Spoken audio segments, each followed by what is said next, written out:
ఉత్తరాంధ్ర ప్రాంతంలో అన్నింటికంటే hot seat ఏదైనా ఉంది అంటే అది భీమిలి నియోజకవర్గమే. తెలుగుదేశం పార్టీ ఆవిర్భావం నుంచి 2004 వరకు 2 దశాబ్దాల పాటు భీమిలి సెగ్మెంట్ టీడీపీకి కంచుకోటగా ఉంది. ఆ తర్వాత 2004లో వైఎస్ఆర్ హవాతో కాంగ్రెస్ గెలవగా 2009లో చిరంజీవి వేవ్ ఉండడంతో ప్రజారాజ్యం పార్టీ ఈ స్థానం నుంచి గెలిచింది. ఇక 2014లో టీడీపీ నుంచి భీమిలిలో గంటా శ్రీనివాసరావు విజయం సాధించారు. 2019లో వైసీపీ నుంచి అవంతి శ్రీనివాస్ విక్టరీ కొట్టారు. చెప్పాలంటే అన్ని పార్టీలకు భీమిలి అవకాశం ఇచ్చింది. భీమిలిలో ప్రస్తుతం గంటా శ్రీనివాసరావు అభ్యర్థిత్వం చుట్టూ తెలుగుదేశం పార్టీలో రాజకీయం తిరుగుతోంది. 1998లో రాజకీయాల్లోకి వచ్చిన వెంటనే అనకాపల్లి ఎంపీగా పోటీ చేసి ఉద్దండులను ఓడించడం ద్వారా రాజకీయ జీవితాన్ని ప్రారంభించారు గంటా శ్రీనివాసరావు. ఆ తర్వాత ఆయన వెనక్కి తిరిగి చూసుకోలేదు.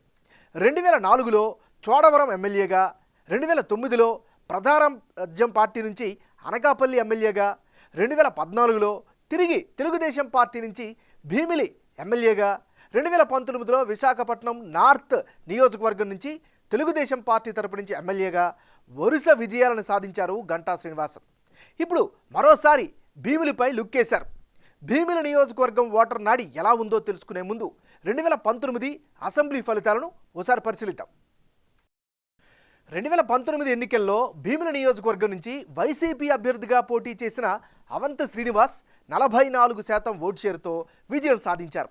అదే సమయంలో తెలుగుదేశం పార్టీ నుంచి పోటీ చేసిన సబ్బం హరి 40% ఓట్లతో సరిపెట్టుకున్నారు. జనసేన నుంచి పోటీ చేసిన యువనాయకుడు నాగసందీప్ 11% ఓట్లు రాబట్టారు. ఇతరులకు 5% ఓట్లు దక్కాయి. మరి ఈసారి ఎన్నికల్లో భీమిలి సెగ్మెంట్లో రాజకీయం ఎలా ఉండబోతోందో big TV exclusive detailed election సర్వేలో వెల్లడైనటువంటి అభిప్రాయాలను ఇప్పుడు పరిశీలిద్దాం. వైఎస్ఆర్ కాంగ్రెస్ పార్టీకి చెందినటువంటి నాయకుడు అవంతి శ్రీనివాస్. మరి అవంతి శ్రీనివాస్కి రానున్న ఎన్నికల్లో ప్లస్ అయ్యేటటువంటి అంశాలు ఏమిటి పరిశీలిస్తే, జగన్ క్యాబినెట్లో మంత్రిగా పనిచేసినటువంటి అనుభవం ఖచ్చితంగా ఈయనకు ఉపయోగపడుతుంది. మరోవైపు రాష్ట్ర వ్యాప్తంగా పెద్ద నాయకుడిగా కూడా ఆయనకైతే పేరు కనిపిస్తోంది. మరీ ముఖ్యంగా పార్టీ పరంగా కేడర్లో కూడా మంచి గుర్తింపు అయితే స్థానికంగా కనిపిస్తోంది. మరీ ముఖ్యంగా జగన్ ప్రభుత్వం అనుసరిస్తున్నటువంటి పాటిస్తున్నటువంటి పథకాలపైన పెద్ద ఆశలైతే ఈయన పట్ల కనిపిస్తోంది. ఇది అవంతి శ్రీనివాస్కి సంబంధించినటువంటి పాజిటివ్ ఫ్యాక్టర్స్. మరి ఈయనకుండే మైనస్ పాయింట్స్ ఏంటో కనుక పరిశీలిస్తే, భీమిలిలో అనుకున్నంత అభివృద్ధి జరగకపోవడం ప్రధానమైనటువంటి మైనస్గా చెప్పుకోవచ్చు. ఇక జనంలో అయితే మాత్రం నెగిటివ్ ఇమేజ్ కూడా రాను రాను పెరుగుతూ వస్తుంది. సో అది కూడా మరో మైనస్గా చెప్పుకోవచ్చు. భీమిలి నియోజకవర్గంలో రోడ్లు అయితే చాలా అధ్వానంగా ఉన్నాయి, వాటిని డెవలప్ చేయలేకపోయారు అనేటటువంటి అపవాదం అయితే ఈయన పట్ల కనిపిస్తోంది. మరోవైపు డ్రైనేజీ వ్యవస్థ కూడా పూర్తి స్థాయిలో దెబ్బతింది, అసలు బాగోలేకంగా కనిపిస్తోంది. ఇది కూడా ఆయనకు మైనస్ అయ్యే అవకాశం ఉంది. మరోవైపు భీమిలిలో ఆర్టీసీ కాంప్లెక్స్ హామీ నెరవేర్చకపోవడం కూడా మరో మైనస్గా చెప్పుకోవచ్చు. ఇక సెగ్మెంట్లో ఉపాధి ఉద్యోగ అవకాశాలు లేకపోవడం కూడా మరో పెద్ద మైనస్గా చెప్పుకోవచ్చు. ఇది అవంతి శ్రీనివాస్కి సంబంధించినటువంటి ప్లస్లు మైనస్లు. తెలుగుదేశం పార్టీకి చెందినటువంటి నాయకుడు గంటా శ్రీనివాసరావు. మరి గంటా శ్రీనివాసరావుకి ఈ నియోజకవర్గంలో ఉండేటటువంటి అనుకూలమైనటువంటి ఫ్యాక్టర్స్ ఏంటి పరిశీలిస్తే, ఆయన ఎక్కడ పోటీ చేసినా గెలిచేలా వ్యూహాలు రచించడంలో దిట్ట అనేటువంటి పేరుంది కాబట్టి అదే ఆయనకి అడ్వాంటేజ్ అయ్యే అవకాశం ఉంది. మరోవైపు 2014లో భీమిలిలో ఆయన గెలవడం ద్వారా స్థానికంగా ఆయన అయితే పట్టునైతే సాధించుకోగలిగారు. అది కూడా అడ్వాంటేజ్ అయ్యే అవకాశం ఉంది. మరోవైపు తెలుగుదేశం పార్టీ కేడర్లో ఈయన పట్ల మంచి అభిప్రాయం ఉంది, పట్టు కూడా ఈయన సాధించుకోగలిగారు. ఇది గంటా శ్రీనివాసరావుకు ఉండేటటువంటి అనుకూలమైన అంశాలు. మరి ఈయనకుండే మైనస్ పాయింట్స్ ఏంటి ఈ నియోజకవర్గ పరంగా చూస్తే, నియోజకవర్గాల్ని తరచూ మారుస్తూ ఉండడం ఈయనకి ప్రధానమైనటువంటి మైనస్గా చెప్పుకోవచ్చు. మరోవైపు గంటాకు టికెట్ ఇస్తే స్థానికంగా ఉన్నటువంటి రాజాబాబు సపోర్ట్ చేస్తారా లేదా అనేటటువంటి అనుమానం కూడా వ్యక్తమవుతుంది. ఇది గంటా శ్రీనివాసరావుకి ఉండేటటువంటి ప్లస్లు మైనస్లు. తెలుగుదేశం పార్టీకే చెందినటువంటి నాయకుడు కోరాడ రాజాబాబు. మరి కోరాడ రాజాబాబుకు భీమిలి నియోజకవర్గంలో అనుకూలమైనటువంటి అంశాలు ఏమిటి? పార్టీ కష్టాల్లో ఉన్నప్పుడు అంటి పెట్టుకుని ఉన్నారు. ఇది ఖచ్చితంగా రాజకీయంగా కలిసి వచ్చేటువంటి అంశం. భీమిలిలో టీడీపీ ఓడిపోయినా పార్టీ కార్యక్రమాల్లో కీలకంగా వ్యవహరించారు, కార్యక్రమాల్ని చేసుకుంటూ వస్తున్నారు. ఇది ఆయనకి అనుకూలమైన అంశం. మరోవైపు గ్రౌండ్లో నిత్యం యాక్టివ్గా ఉండడం కూడా ఆయనకి ప్రధానమైనటువంటి ప్లస్. బాబు షూరిటీ భవిష్యత్ గ్యారంటీ ప్రోగ్రామ్ని చాలా బాగా నిర్వహించారు. ఇది కూడా ఆయనకి ప్లస్ పాయింట్గా చెప్పుకోవచ్చు. ఇక పార్టీ కేడర్కు అందుబాటులో ఉండడం కూడా కోరాడ రాజాబాబుకు కలిసి వచ్చే అంశాలు. మరి ఈయనకు ఉండే మైనస్ పాయింట్స్ ఏమిటి పరిశీలిస్తే, ప్రధానంగా గంటా శ్రీనివాసరావు లాంటి బలమైన నాయకుడు పోటీకి రావడం ప్రధానమైనటువంటి మైనస్గా చెప్పుకోవచ్చు. ఇంకొక విషయం, టిక్కెట్పై క్లారిటీ ఇవ్వకపోవడం కూడా మరో నెగిటివ్ ఫ్యాక్టర్గా చెప్పుకోవచ్చు.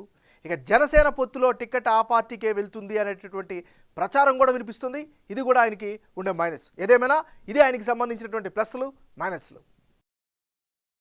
జనసేన పార్టీకి చెందినటువంటి నాయకుడు పంచకర్ల నాగ సందీప్. మరి పంచకర్ల నాగ సందీప్కి అనుకూలమైనటువంటి అంశాలు ఏమిటి పరిశీలిస్తే, భీమిని నియోజకవర్గంలో పంచకర్ల నాగ సందీప్కి అయితే మంచి పేరునైతే సంపాదించుకోగలిగారు. మరీ ముఖ్యంగా 2019 అంటే గత ఎన్నికల్లో ఫస్ట్ టైం పోటీ చేసి 11% ఓట్లను రాబట్టుకోగలిగారు. దీంతో కాస్త అట్రాక్షన్గా అయితే నిలవగలిగాడు. ఇక యువతలో నాగ సందీప్కి అయితే మంచి ఫాలోయింగ్ అయితే కనిపిస్తుంది. నిర్విరామ పాదయాత్ర పేరుతో ఇంటింటికి వెళ్ళారు, తద్వారా ప్రజలతో మమేకమయ్యారు. ఇది కూడా ఆయనకి గుర్తింపుని తీసుకొచ్చింది. ఇక జనసేన పార్టీ కేడర్లో అయితే ఈయన పట్ల మంచి ఇమేజ్ అయితే కనిపిస్తోంది. మరీ ముఖ్యంగా అందరికీ అందుబాటులో ఉంటారనేటువంటి అభిప్రాయం కూడా పంచకర్ల నాగ సందీప్ పట్ల కనిపిస్తుంది. ఇది ఈయనకి ఉండేటటువంటి ప్లస్లు. మరి నాగ సందీప్కి ఉండేటటువంటి మైనస్ పాయింట్స్ ఏంటి? తెలుగుదేశం పార్టీ జనసేన పొత్తులో టికెట్ వస్తుందా లేదా అనేటటువంటి డౌట్లు అయితే సర్వత్రా వ్యక్తమవుతున్నాయి. ఇది ఈయనకి సంబంధించినటువంటి ప్లస్లు మైనస్లు.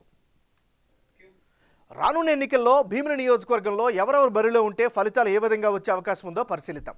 ముందుగా అవంతి శ్రీనివాసరావు వర్సెస్ కోరాడ రాజాబాబు, వీళ్ళిద్దరి మధ్య గనక బరిలో పోటీ గనక జరిగితే, అంటే ఇప్పటికిప్పుడు భీమిలి సెగ్మెంట్లో ఎన్నికలు జరిగితే వైసీపీ అభ్యర్థిగా బరిలో ఉండే అవంతి శ్రీనివాస్కు 42% ఓట్లు, టీడీపీ అభ్యర్థి రాజాబాబుకు 43% ఓట్లు, ఇతరులకు 5% ఓట్లు వచ్చే ఛాన్సెస్ ఉందని బిగ్ టీవీ సర్వేలో తెలుస్తోంది. మొత్తంగా భీమిలిలో టీడీపీ వైపు వేవ్ ఉన్నట్లుగా సర్వేలో ప్రజల అభిప్రాయంగా వెల్లడైంది. ఇప్పటికిప్పుడు భీమిలిలో ఎన్నికలు జరిగితే ఎడ్జ్ అయితే మాత్రం తెలుగుదేశం వైపు కనిపిస్తోంది. అవంతి శ్రీనివాసరావు వర్సెస్ గంటా శ్రీనివాసరావు, వీళ్ళిద్దరు కనుక తలపడితే గురు శిష్యుల్లో విజయం గురువు వైపే ఉండే అవకాశాలున్నాయని బిగ్ టీవీ సర్వేలో తెలుస్తోంది. అవంతి శ్రీనివాస్కు 39% ఓట్లు, గంటాకి ఏకంగా 57% ఓట్లు, ఇతరులకు 4% ఓట్లు దక్కే ఛాన్సెస్ కనిపిస్తున్నాయి. నిజానికి అవంతి శ్రీనివాస్ను రాజకీయాల్లోకి తీసుకొచ్చిందే గంటా శ్రీనివాసరావు. వీరిద్దరూ కాంగ్రెస్, టీడీపీ, ప్రజారాజ్యం పార్టీలో కలిసి పనిచేశారు. గత ఎన్నికల టైంలో అవంతి చివరి క్షణంలో వైసీపీలోకి వెళ్ళి భీమిలి టికెట్ సాధించి గెలిచారు. అటు గంట తెలుగుదేశం పార్టీలో విశాఖ నార్త్ టికెట్ తీసుకుని గెలిచారు. ఇప్పుడు గంట భీమిలికి గనక వస్తే గురు శిష్యుల యుద్ధం ఎలా ఉంటుందో అన్న ఉత్కంఠ అయితే సర్వత్రా కనిపిస్తోంది. ఇక మరో సినారియోని కనుక పరిశీలిస్తే, అంటే భీమిలిలో ఇప్పటికిప్పుడు ఎన్నికలు జరిగితే వైసీపీ అభ్యర్థి అవంతి శ్రీనివాస్, జనసేన అభ్యర్థి పంచకర్ల నాగ సందీప్ మధ్య గనక పోటీ జరిగితే ఎడ్జ్ జనసేన వైపే కనిపిస్తున్నట్లు బిగ్ టీవీ సర్వేలో తెలుస్తోంది. వైసీపీ అభ్యర్థి అవంతికి 41% ఓట్లు, జనసేన తెలుగుదేశం పార్టీ ఉమ్మడి అభ్యర్థి నాగ సందీప్కు ఏకంగా 54% ఓట్లు, ఇతరులకు 5% ఓట్లు వచ్చే ఛాన్సెస్ అయితే కనిపిస్తున్నాయి.